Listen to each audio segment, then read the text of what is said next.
Andito nga pala ako sa may horror Senretsume Q Mayoi dito sa Tokyo Tower, Japan. Tara, samahan nyo ako. Pero bago yon, punta nga pala tayo sa may university dito sa Japan ngayon. Kaya tara, samahan nyo na ako. Wala na nga pati ako kasi na-late ako nagising kaya nagmamadali ako.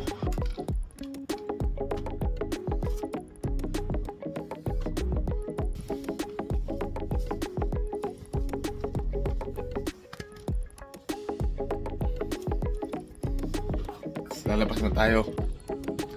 Kapangit pa ng buhok ko, guys. Pero okay na yan.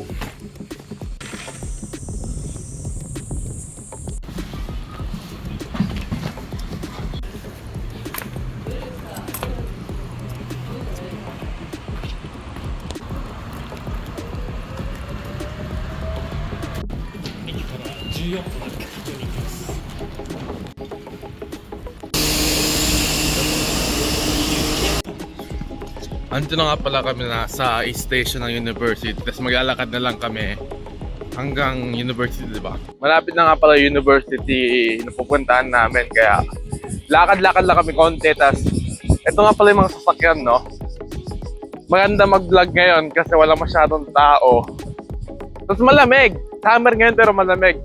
Perfect yung timing ng panahon ngayon. Kaya lalakas ako lang yung boses ko. Sisigaw na lang. Wah! Ganun. Ito na nga pala.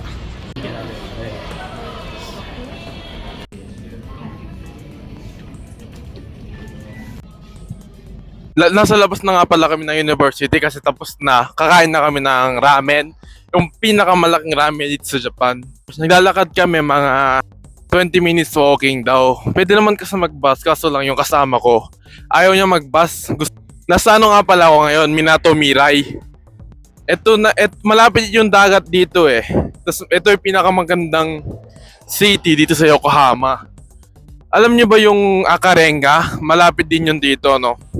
Tsaka yung Cosmo World, maganda yon. Kaya next time, pag gustong makita yung Cosmo World or yung Akarenga, mag-comment lang kayo dyan sa baba. Tapos mag-subscribe na kayo, no? Gagamitin nga pala namin to. Maganda siya, parang siyang skateboard. Ah, hindi, yung sinisipa. May makina siya, kaso lang mahal siya konti, no? Pero tara, gamitin natin para wag na tayo maglakad. Tapos, i-drive mo lang siya, guys, parang motor, no? Ganun, no? Ganun, no? Pag ganon, gagalaw na siya. Hiramin mo siya, QR code. Tapos, yon. Saan natin babalik? So, dito namin siya ibabalik. So, mag-drive muna tayo hanggang sa ramen na kakainan natin. Mamaya na lang ulit, no? Nakababa na kami ng ramen. Ay, hindi. Nakababa na kami ng kickboard. Papunta na kami sa may ramen. Dire-diretso mo lang yung daan na yan. Makakarating na tayo sa kakainan namin. So ba yun? Guys, ito. Sarado, guys, kaya sa ibang ramen kami kakain. Oh, sasakay pa kami ng tren para lang kumain sa ibang ramen. Wala na kasing ramen na malaki dito sa lugar na to. Kaya pupunta kami sa ibang lugar. Guys, zombie, guys.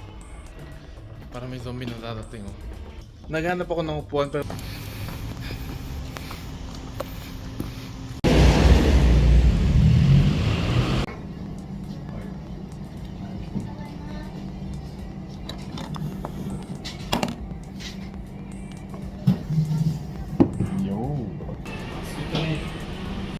busog! Tapos na nga pala kumain ng pinakamalaking ramen, no? Bawal kasi mag-video doon talaga kaya hindi ko na-video masyado. Pero real talk, sobrang sarap niya. Tapos na kami kumain na ramen. Tapos pupunta kami sa may Tokyo Tower nga pala. Mag-ano kami doon? VR. Horror VR. Sinerge ko sa internet kung pwedeng mag-video pero hindi daw pwede. Kaya hinahanap namin yung Tokyo Tower. Kala ko mataas yun eh. Pero di namin makita, ba't ganun? Wala, nasan ba yun? Huwag kayo magulat. 3, 2, 1.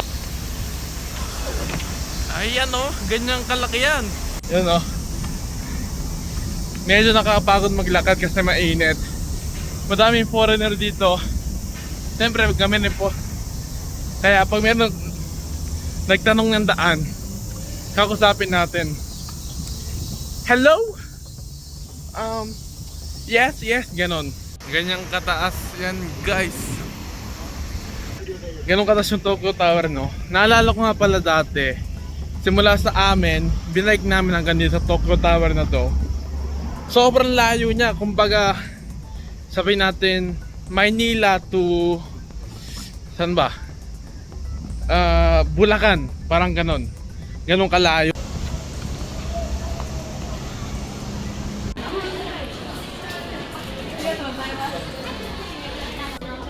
Nakapila kami para sa ticket. Ito daw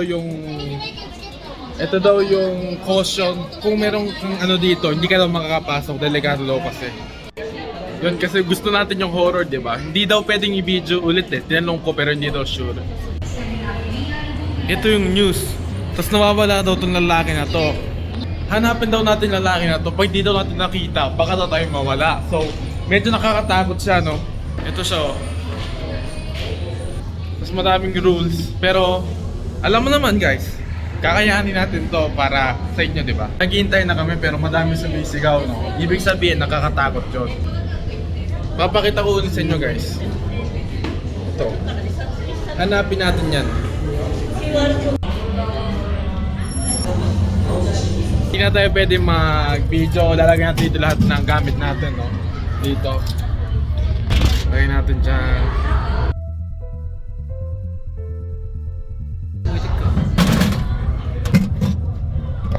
Bye-bye.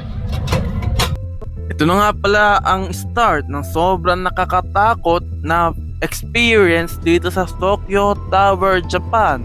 Bawal mag-video kasi VR ang gamit namin, pero ito ang mga picture na kuha namin sa loob ng VR. Kaya panoorin nyo na lang.